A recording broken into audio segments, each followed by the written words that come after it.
Hi, I'm Crystal Venable. The best way to disarm enemies or liars or people that don't wish you well is to find other things to do with your time.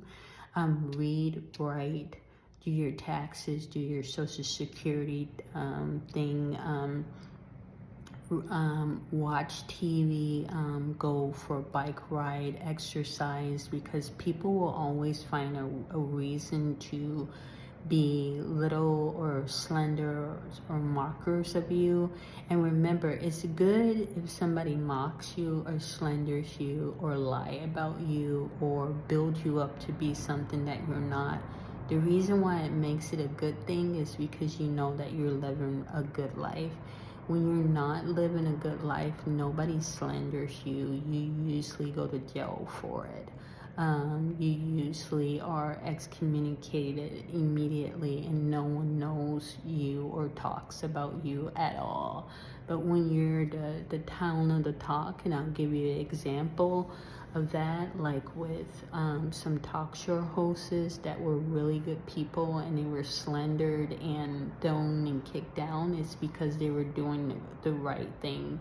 Now, some of them do have gossip columns that they shouldn't do. Gossip columns are, and this is just from a Christianity standpoint, you don't want to gossip about people, and the reason why is because that is a sin.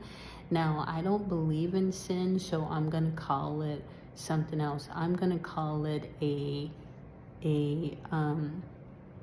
death wish. I will call it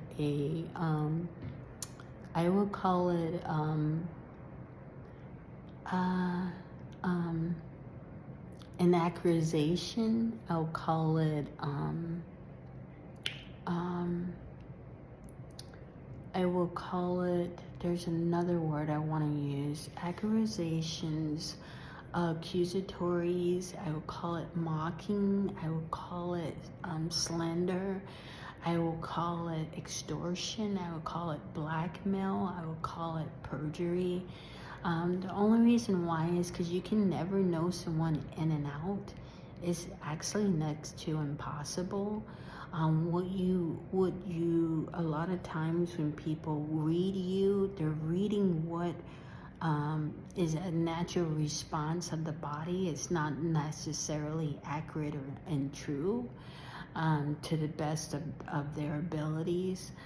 Sometimes God will distort the mind, or he'll make your mind in neutral so that the enemy cannot attack you from behind. So he'll actually set things in motion, and what it does is it'll put you maybe in a light of uncertainty, but it'll also surround and encamp slanderers. So I have never been a slanderer. I don't believe in that. Now, I don't do mockery. What I will do is call someone what they are. And the only way I do that is if they have presented themselves to me and they have told me over and over again, this is who I am. And then I would say you're a whore, or you're no good, or you're a liar, or you're a rapist, because that's what they're presenting over and over again. And when I accuse them, that's what they're coming back and telling me, yes, I am that, but I'm not going to tell you that. That is concrete evidence. But to slander a person that you don't know, that you haven't lived with, broken bread with, you're not friends with, they didn't come out of you, that is slander, and that is not a sin. It is a death penalty, because you actually die inside. You don't know it, but your kids get mocked, your generations get mocked, your society gets mocked, and that's something that I never do to people. But I love when people do that, because it makes me feel like a better person and a better citizen of the world. So anyways, I love you. I hope that God comes more into your life. And remember, to be a follower of God, it does not take being nice, kind, or sweet, or wanting good for other people or being a humanitarian, what it takes, and this is the God's honest truth, is to believe. I believe that I didn't just come from my parents. I believe I came from something higher than me. And I believe that something higher than me is outside of this planet. And so that's why I followed God. And I call him God because to me, he can't be nothing else shorter than that. He is Lord. He is Master. He is Chief. He is the great I am. He is Elohim. He is Messiah. He is everything to me. I believe he speaks all languages, all nationalities. I believe he created everything on the universe.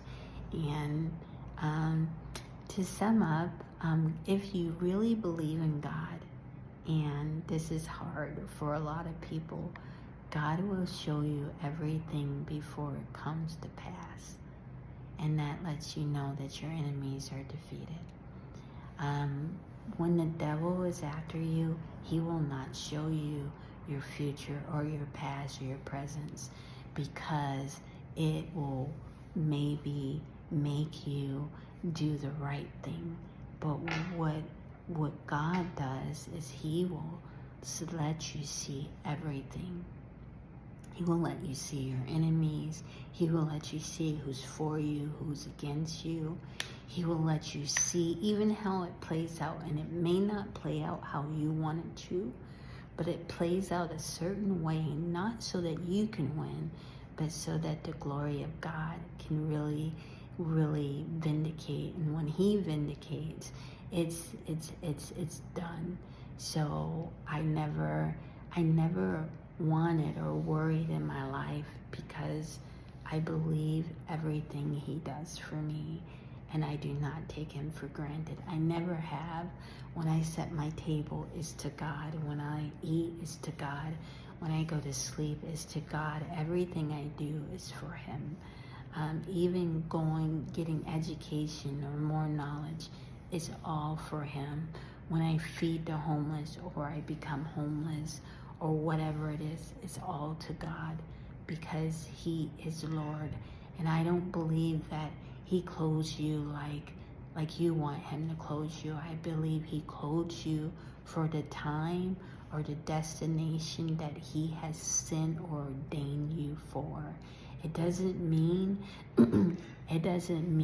that you can be great in it. It just means that that's what he ordained you for, and that's what I find beautiful. That's what I find perfect. And it's a pleasure meeting you, and it's a pleasure connecting with you. God bless you. Bye.